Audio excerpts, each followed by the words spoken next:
அனைவருக்கும் வணக்கம். தேர்தல் அறிக்கை 2026 தேர்தலுக்கான அறிக்கை பார்த்தீங்கன்னா இலவசங்களை மையப்படுத்தியே இருக்குது.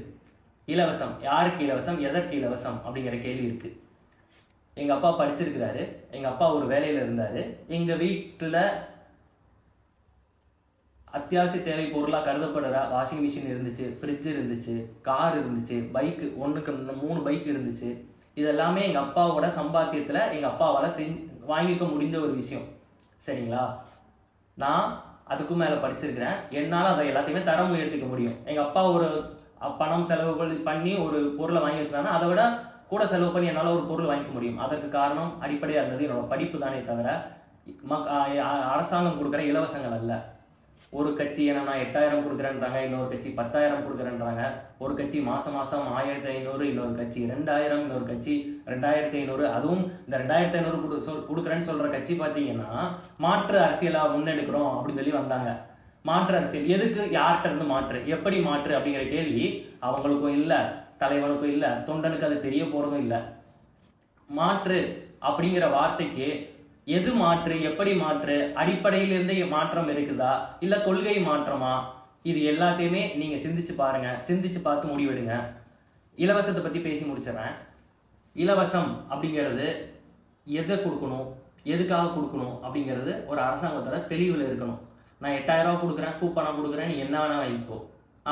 ஓகே, சரிதான், புரியுது. நீ படிச்சிருக்கப்பா, உங்க அப்பா படிச்சிருக்காரு, நீ இது பண்ணிட்ட. பட் நான் கஷ்டப்படுற குடும்பம், எனக்கு ஒரு வாஷிங் மிஷின் இருந்தா நல்லா இருக்கும், எனக்கு ஒரு ஃப்ரிட்ஜ் இருந்தா நல்லா இருக்கும் அப்படின்னு நீங்க நினைக்கலாம். சரிதான்.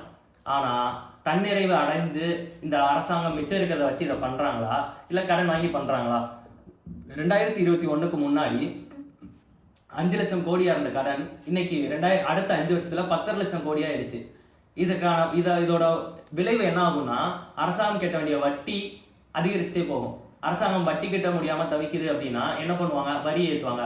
பால் விலை ஏறும், பேருந்து விலை ஏறும், கேஸ் சிலிண்டர் விலை ஏறும், சொத்து வரி ஏற்றுவாங்க, தண்ணீர் வரி ஏற்றுவாங்க, நிலவரி, இப்படி வரியில நம்மகிட்ட இருந்து திருப்பி எடுத்துப்பாங்க. கரண்ட் பில் அது கேட்கவே வேணாம்.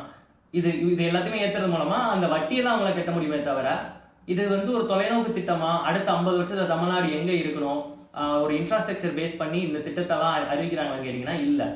என் ஊருக்கு ஒரு ஸ்கூல் வெல் எக்யூப்டு ஹைடெக்கான ஒரு ஸ்கூல் இருக்கு, அதுவும் அரசாங்கம் சார்பா நடத்துது. அந்த ஸ்கூல்ல போய் படிச்சேன்னா எனக்கு அறிவு இருக்கும், நல்ல அறிவு கிடைக்கும். நான் அதை வச்சு நல்ல அரசாங்க கல்லூரிகள் இருக்கு, கல்வியோட தரம் என்னோட ஊர்ல இருக்கிற கல்லூரிகள்ல நல்லா இருக்கு, அதுல போய் நான் படிச்சேன் அப்படின்னா நான் இங்க இருந்து உலகத்துல எங்கனாலும் போய் வேலை பார்க்கலாம். அது மூலமா என்னால என்னோட வருமானத்தை ஈட்டிக்க முடியும். நீங்களே யோசிச்சு பாருங்க. 2026ல 8000 கூப்பன் கொடுக்குறாங்க, இன்னொரு கட்சி 10,000 கருணை தொகை அப்படின்னு அதை வச்சு அதை அப்புறம் பேர் வேற மாத்தினாங்க, உரிமை தொகைன்னு. இந்த 10,000 வாங்கி நீங்க என்ன வாங்கிடுவீங்க?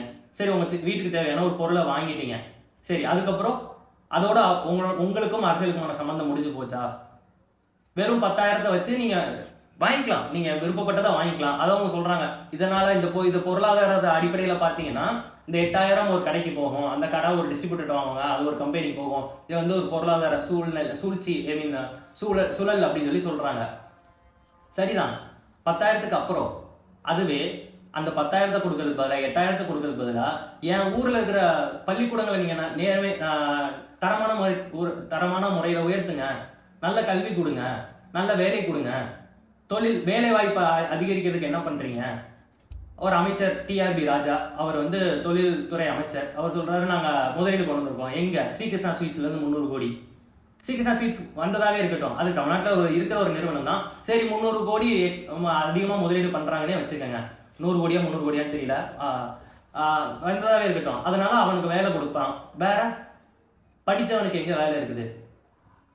நான் ஒரு பட்டதாரி, எனக்கு என்னோட படிப்புக்கு ஏற்ற மாதிரி ஒரு வேலை, அதுக்கான சம்பளம் கிடைச்சிச்சு, நானே எனக்கு தேவையானதை வாங்கிக்க போறேன்.